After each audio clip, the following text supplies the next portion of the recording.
National Math and Science Curriculum.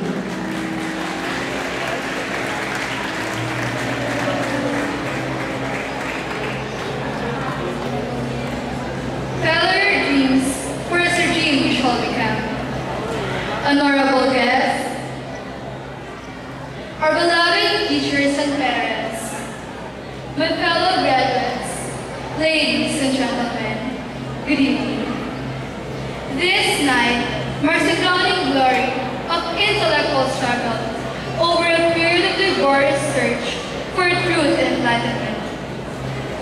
You and I, my fellow graduates, are now endowed with knowledge and everlasting attribute of valuable treasure of intellect, a bench of freedom from the dark cave of ignorance. Tonight, another chapter of our lives closes. As sad as we may be, we must all move forward towards the bright future that awaits all of us.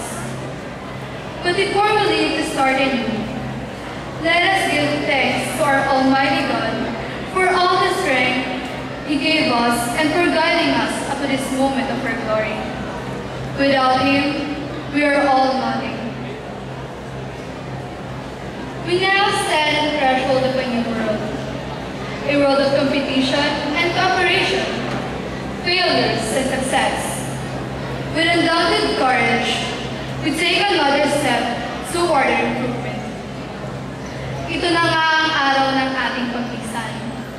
Paglisan sa paaralang nagkalinga, sa ating munting mundong ginalawan sa loob ng 4 na taon. Paglisan sa mga pambatang katuwaan, sa mga murang kaisipan. Paglisan tungo sa isang mundong huhulma sa bawat guhit ng ating palad. Isang mundong hindi tumatanggap ng pagbabakasakali pagbawalang bahala. Isang mundong walang zero. Sa portalon na nakasama ko sa iyakan man o tawanan, hindi ko kayo malilimutan. Sa inyo ko natagpuan ang kahulugan ng tunay na pagkakaibigan. Mamimiss ko kayo. To our beloved alma mater, to our hard-working and devoted teachers, who imparted in us the priceless knowledge and the valuable experiences we'll cherish, will keep, and will bring us our shield and weapon in pursuing our endeavors. We are forever indebted to you. Maraming salamat po sa paggabay sa amin at sa pagsisilbing pangalawang magulang sa amin sa loob ng 4 na taon namin dito sa Pilil. Maraming salamat po sa paghubog ng aming pagkatao. Whatever we become, our achievements, our victory, the future we dream to have, we offer them to these people who at many times were hurt and failed. Sa maraming pagkakataong ating pinalampas, sa mga luhang ating pinaabot sa kanilang mga mata dahil sa pagbabaliwala, at sa mga pasakit nilang ating pinagwalang bahala. Sila na walang hinangad, kundi ang mga bagay na makapagdudulot sa atin ng saya at gaan sa maganda at maluwalhating nating kinabukasan. Sila na walang gabi at umaga na pinalampas para matustusan lamang ang ating pag-aaral. Puhunan nila ay pawis at dugong nais lang maisan lamang ating pangailangan. Sila ang pinakamamahal nating mga magulang. Ma, Pa, maraming salamat po sa lahat ng pag-unawa at sakripisyo. Mahal na mahal ko po kayo. Sa lolo at lola ko po, maraming salamat po sa tulong at suporta at pagmamahal na ibinigay niya sa amin. Maraming salamat po sa pagkataguyod ng edukasyon namin magkakapatid. Kung hindi po dahil sa inyo, wala rin po ako ngayon sa kinatatayuan ko. Mahal na mahal ko po kayo. Sana po nandito kayo ngayon. Para po sa inyo po.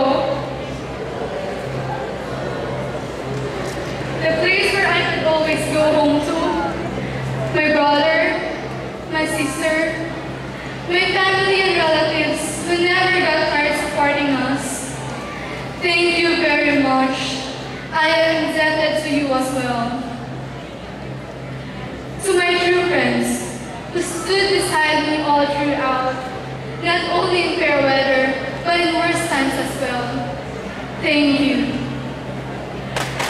And to my best friend, who in so many ways uplifted the fearful wonder that once I was.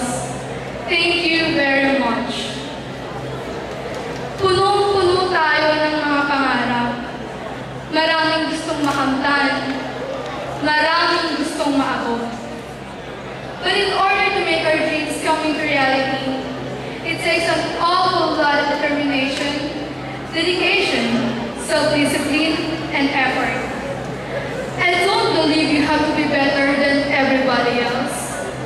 I believe you have to be better than anyone you ever thought you could be. There is only one thing that makes our goal impossible: our fear of failure. But we shouldn't let our doubts be hindrance in our climb towards success. Instead, develop success from failures. For in every time we fail, there will be always a lesson we will learn. Don't be afraid to take risks and live life. We expect to pass through this life only once. What the future holds, we cannot tell. Time is a vital factor. Let us continue the climb. It is possible for you to do whatever you choose if you first get to know who you are and is willing to work with the power that is greater than ourselves to do it. I challenge you to be dreamers, my fellow graduates. I challenge you to be doers, and let us make the best place in this world even better. Once again, congratulations to all of us. Good evening.